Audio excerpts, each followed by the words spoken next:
Shabbat Shalom. This week's Parsha is Vayeshev, and it opens with the dreams of Joseph.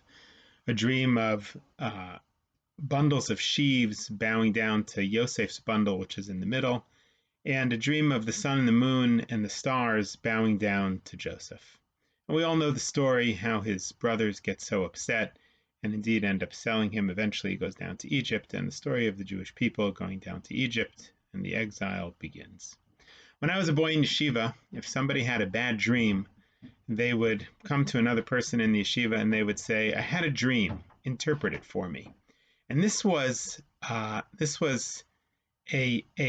hint to the person that what they really meant was they had a bad dream, and they wanted whoever it was that they were approaching to interpret their dream as if it were a good dream.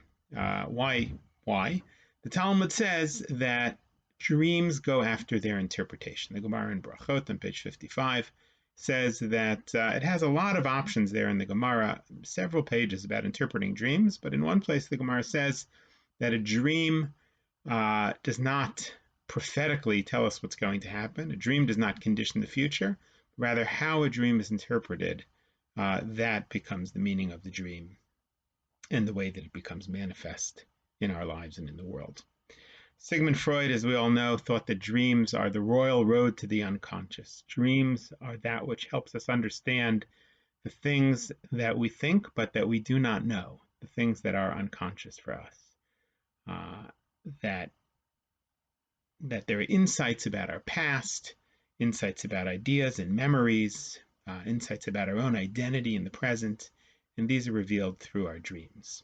How we understand ourselves, Freud is saying, and perhaps the Gemara is saying also, conditions not only how we understand ourselves in the present, but it conditions our future also. And in this sense, perhaps dreams can be prophetic.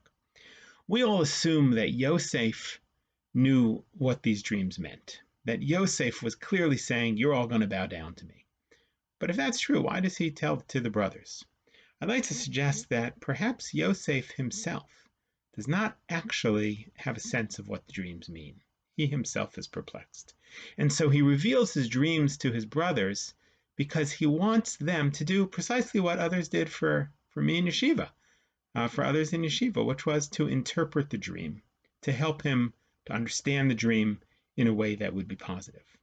The brothers immediately, for whatever reason, perhaps because, as the verse tells us right before that, Yaakov loved Yosef more than the other brothers, they interpret the dreams as they see them, that it means they're all going to bow down to Yosef. And in a sense, it's maybe that's what creates the reality, and that does become the reality. But what if the brothers had interpreted it differently?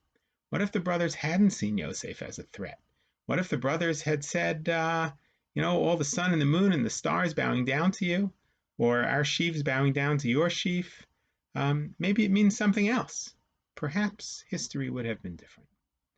Jacques Lacan, a well-known psychoanalyst, he said that how we understand the past actually changes the past, because everything that happens is understood by us. It's a product of our interpretation. And how we see things in life is not incidental, it's fundamental to how we live our life and to what happens to us in the future. And so dreams are vital. The Torah tells us that Choni Hamagel, Choni the circle drawer, he was perplexed his whole life by the verse in Shir Hamalot, V'shuv Hashem et Zion hayinu kacholmim, when God brought us back to Zion, we were like dreamers. And he said, how's it possible to dream for 70 years? How can you have exile that is like a dream? You have to live real life.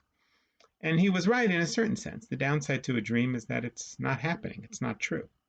But there's an upside to dreaming that perhaps Choni didn't realize, which is that it's a dream. I have a dream. Dreams make things possible which are not possible right now.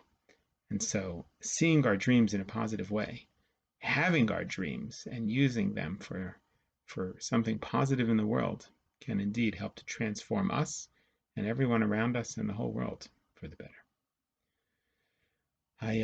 We all have a similar dream right now, which is one of getting beyond the virus, being back together, and I hope that it will come true speedily in our days and that our dreams, instead of the dream of Yosef, which led to strife, will lead to shalom, to peace. Shabbat shalom.